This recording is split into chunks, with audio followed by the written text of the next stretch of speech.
महालक्ष्मी की व्रत कथा, गुरुवार की कथा।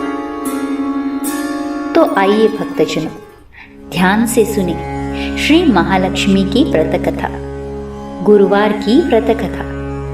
इसे श्रवण और पठन करने से दुख दारिद्र्य दूर हो जाता है। श्री महालक्ष्मी की कृपा से सुख संपत्ति ऐश्वर्य प्राप्त होता है, मन की इच्छा पूरी होती है।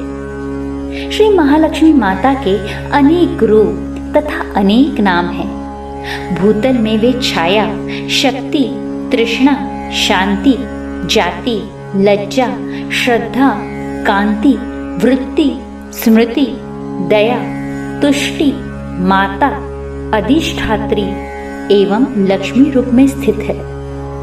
उन्हें प्रणाम करते हैं।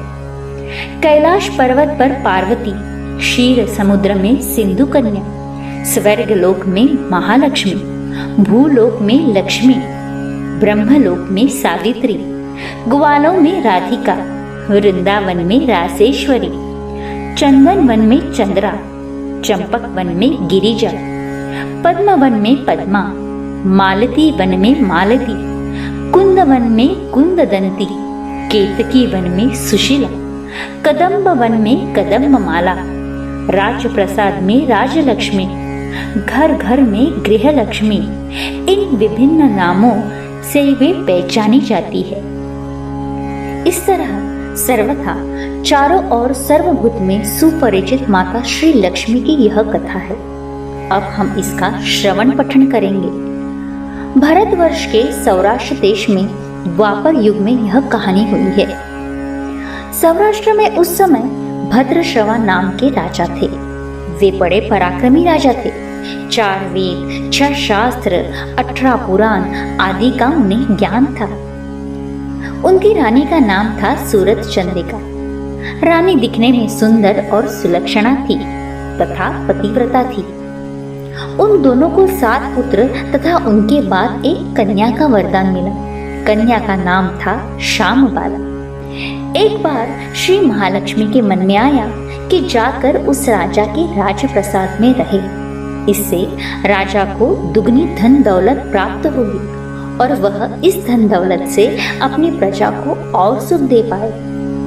गरीब के घर अगर रहे और उसे धन दौलत प्राप्त हो तो वह स्वार्थी की तरह केवल अपने ऊपर ही खर्च करेगा। यह सोचकर श्री महालक्ष्मी ने बूढ़ी ब्राह्मण स्त्री का रूप धारण किया।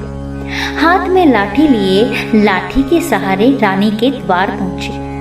यद्यपि उन्होंने बूढ़ी औरत का रूप धारण किया था, पर चेहरे पर देवी का तेज था। उन्हें देखते ही एक दासी सामने आई। उसने इनका नाम, धाम, काम, धर्म सब पूछ डाला।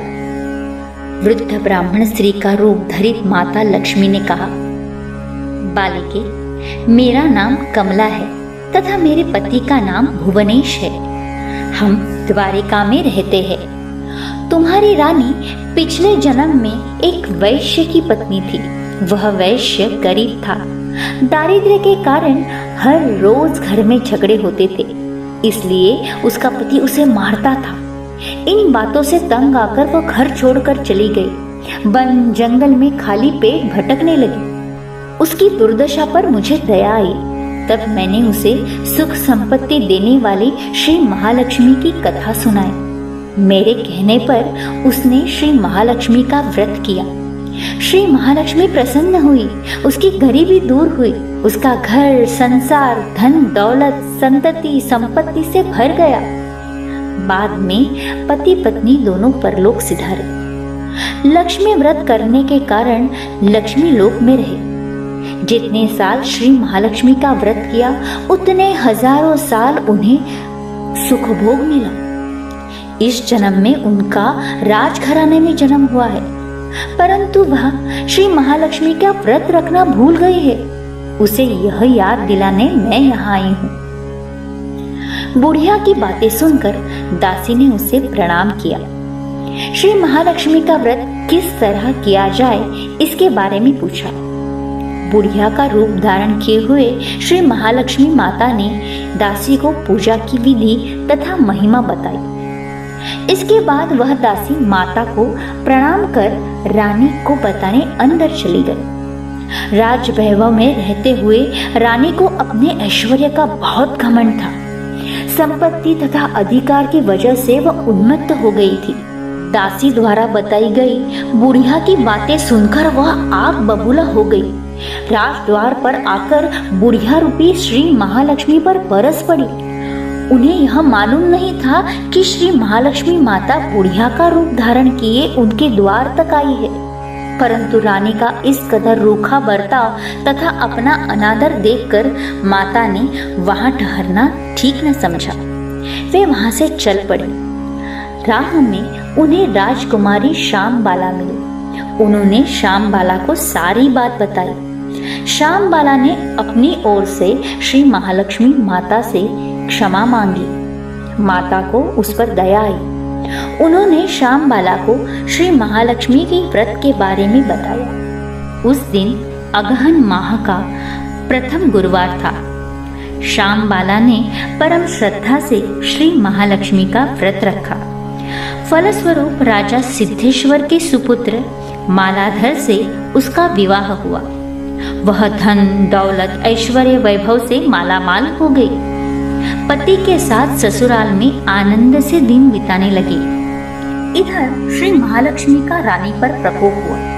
फलस्वरूप राजा भद्रश्रवा का राज्य एवं राज कारोबार नष्ट हो गए। यहाँ तक कि खाने के लाले पड़ गए। ऐसी हालत में एक दिन रानी ने राजा से निवेदन किया, हमारा दामाद इतना बड़ा राजा है, धनवान है, ऐश्वर्यशाली है, क्यों ना उसके पास जाए, अपना हाल उसे बताए, वह जरूर हमारी मदद करेगा। इस बात पर राजा भद्रश्रवा दामाद के पास रवाना हुए। राज्य में पहुंचकर तालाब के किनारे थोड़ी देर विश्राम करने के लिए ठहरे। तालाब से पानी लेने आते जाते दासियों ने उन्हें देखा। उन्होंने विनम्रता से उनकी पूछताछ की। जब उन्हें यह मालूम हुआ कि वे रानी श्यामबाला के पिता है, तो दौड़ते हुए जाकर उन्होंने रानी को सारी बात बताई। रानी ने दासी के हाथ राज परिधान भेजकर बड़े ठाठ से उनका स्वागत किया, आदर सत्कार किया, खान पान करवाया। जब वे लौटने लगे तो सोने की मोहरों से भरा घड़ा दिया। राजा भद्रश्रवा जब वापस लौटे तो उन्हें देखकर रानी सूरत चंद्रिका खुश हुई। उन्होंने सोने की मोहरों से भरे घड़े का मुंह खोला, पर हाय भगवान, घड़े में धन के बदले कोयले मिले। यह सब श्री महालक्ष्मी के प्रकोप से हुआ था। इस प्रकार दुर्दशा में कई दिन बीत गए। इस बार रानी स्वयं अपने कन्या के पास गई। वह दिन अगहन मास का अंतिम गुरुवार था। श्यामबाला ने श्री महालक्ष्मी का व्रत किया, पूजा की, अपनी माता से भी व्रत करवाया। इसके बाद रानी अपने घर आई। श्री महालक्ष्मी का व्रत रखने पर उन्हें फिर से अपना राजपाट, धन दौलत, ऐश्वर्य सब प्राप्त हुआ। वह फिर से सुख, शांति, आनंदमय जीवन बिताने लगी। कुछ दिनों बाद राजकन्या श्यामबाला अपने पिता के घर आई। उसे अपने घर देखकर सूरत चंद्रिका को पुरानी बातें याद आई। यही कि श्यामबाला ने अपने पिता को घड़ा भरकर कोयला दिया था और उसे तो कुछ भी नहीं दिया था। इसी कारण श्यामबाला पिता के घर आने पर उसका कोई आदर आतिथ्य नहीं हुआ, बल्कि अनादर हुआ। पर उसने इस बात का बुरा नहीं माना। अपने घर लौटते समय उसने पिता के घर से थोड़ा नमक ले लिया। अपने घर लौटने पर उसके पति ने पूछा, अपने मायके से क्या लाई हो? इस पर उसने जवाब दिया, वहां का सार लाई हूं। पति ने पूछा, इसका क्या मतलब हुआ? श्यामबाला ने कहा, थोड़ा धीरज रखिए, सब मालूम हो जाएगा। उस दिन श्यामबाला ने सारा भोजन नमक डाले बिना बनाया और परोसा। पति ने खाना चखा। सारा खाना नमक बिना बना था, इसलिए स्वाद न आया। फिर श्यामबाला ने थाली में नमक डाला, इससे सारा भोजन स्वादिष्ट लगने लगा। तब श्यामबाला ने पति से कहा यही है वह मायके से लाया हुआ सार। पति को उसकी बात सही लगी। फिर वे दोनों हंसी मजाक करते हुए भोजन करने लगे। कहा गया है कि इस तरह जो कोई श्रद्धा भाव से श्री महालक्ष्मी की पूजा करे उसे माता की कृपा प्राप्त होगी, सुख संपत्ति शांति प्राप्त होगी, सब मनोकामनाएं पूरी होती है।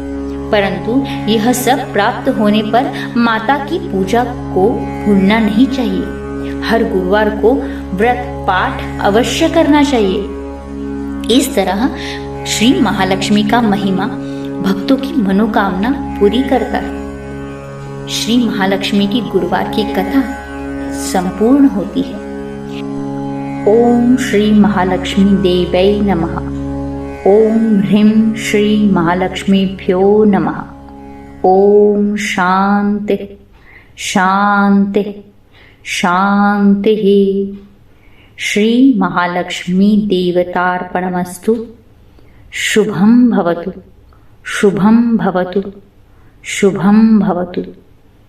महालक्ष्मी च विद्महे विष्णुपत्नी च धीमहि तन्नो लक्ष्मी प्रचोदयात्।